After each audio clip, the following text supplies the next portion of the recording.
আসসালামু আলাইকুম ভিউয়ার্স, সম্পূর্ণ নতুন একটা ভিডিওতে স্বাগতম। তো ফাইনালি মিমিফাই কিন্তু স্ন্যাপশট নিয়ে নিয়েছে, মানে তাদের যে স্ন্যাপশট ডেটটা ছিল তারা কিন্তু এই ডেটে স্ন্যাপশট নিয়ে কমপ্লিট করে ফেলেছে। তো এখান থেকে আমি আজকে মিমিফাই কিছু গুরুত্বপূর্ণ আপডেটস দেবো যে মিমিফাই কবে নাগাদ আমরা এক্সচেঞ্জারে উইথড্র করতে পারবো, এবং যে স্ন্যাপশট নিয়েছে অনেকের ইয়ারড্রপ অ্যালোকেশন পয়েন্ট কম দিয়েছে, অনেকজনের বেশি দিয়েছে। আসলে এটা কিসের জন্য হলো এসব নিয়ে বিস্তারিত কথা বলবো। সম্পূর্ণ ভিডিও দেখবেন, আশা করি আমি সকল কিছু বুঝিয়ে দিতে পারবো আপনাদের। তো আমার চ্যানেলে নতুন হয়ে থাকলে চ্যানেলটি অবশ্যই সাবস্ক্রাইব করবেন, ভিডিওতে একটি লাইক দিবেন এবং একটি কমেন্ট করবেন।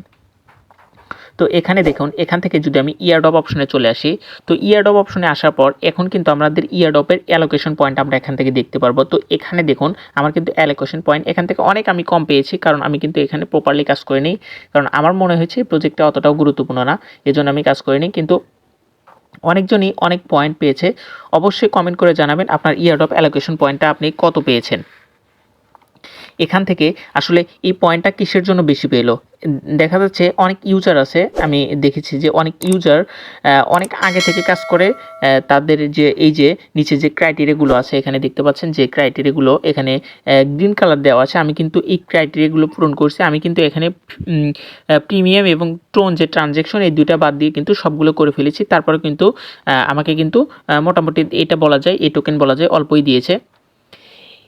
এটা অল্প দেওয়ার দুইটা কারণ। প্রথম কারণ হচ্ছে আমি সবগুলো ক্রাইটেরিয়া কমপ্লিটলি পালন করিনি, কিন্তু অনেকজন এই ক্রাইটেরিয়াগুলোর মধ্যে দুই একটা আরও পালন করেনি। দেখা যাচ্ছে ওদের হয়তো স্টার ট্রানজ্যাকশনটাও করা নাই, তারপরে আরও দুই একটা করা নাই। তো তারপরেও আমার থেকে কিন্তু বেশি পেয়েছে। এটার কারণ হচ্ছে তাদের রেফার বেশি ছিল হয়তো, কিংবা তারা কিন্তু আর্লি ইউজার ছিল। মানে তারা কিন্তু মিমিফাই কিন্তু অনেক আগেই কিন্তু একটা অ্যানাউন্সমেন্ট দিয়ে দিয়েছিল যে মিমিফাইয়ে কিন্তু যারা আর্লি ইউজার তাদের জন্য একটা সারপ্রাইজ থাকবে, তারা কিন্তু একটা বড় অ্যালোকেশন পয়েন্ট পাওয়ার সম্ভাবনা থাকবে। তো সেক্ষেত্রে হতে পারে। এবং দ্বিতীয়ত হচ্ছে হয়তো তার আইডিতে বেশি রেফার ছিল, এজন্য আসলে এটা এই যে এখানে যে ক্রাইটেরিয়াগুলো দেওয়া আছে এটার ভিত্তিতে দেওয়া হয়নি, আরও বিভিন্ন কারণ আছে, যেমনটা হচ্ছে রেফার, তারপরে এই যে এই ক্রাইটেরিয়াগুলো, দেন হচ্ছে আর্লি ইউজার, আবার হচ্ছে মেইন যে কয়েনটা, আবার স্টার ট্রানজ্যাকশন, সব মিলিয়ে কিন্তু একটা অ্যামাউন্ট তারা হিসাব করে ক্যালকুলেশন দিয়েছে।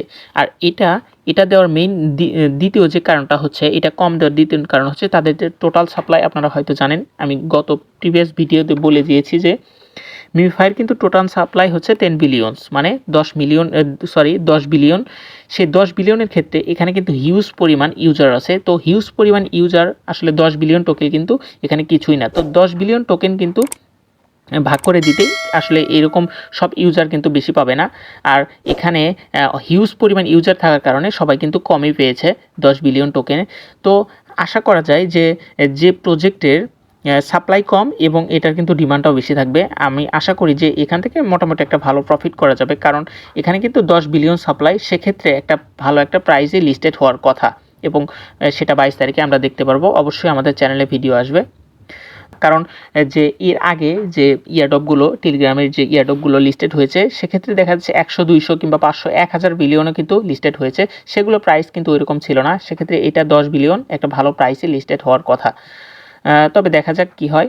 তো এখান থেকে আমি কথা বলবো যে এটার যে মেইন যে থিংসটা নিয়ে, এটা আমরা কবে নাগাদ ডিপোজিট করতে পারবো বা এক্সচেঞ্জার এখানে আসবে। তো এখান থেকে আমি যদি ইয়ারড্রপ অপশনে ক্লিক করি, এখানে কিন্তু একটা এক্সচেঞ্জার অলরেডি চলে এসেছে। এই যে ক্লেম অফ চেইন, মানে অফ চেইন এক্সচেঞ্জ, মানে ডিপোজিট, অফ চেইন ডিপোজিট এখানে কিন্তু শুরু হয়ে গেছে। এটা কিন্তু OKX-এ। তো কেউ এখানে ভিপিএন কানেক্ট করে আবার OKX-এর এটা আইডি বা অ্যাড্রেসটা বাইন্ড করতে যান না, তাহলে কিন্তু আপনি ধরা খেয়ে যাবেন। কারণ এখান থেকে কিন্তু আপনি সবাই জানেন যে বাংলাদেশের জন্য কিন্তু OKX অ্যালাউ না।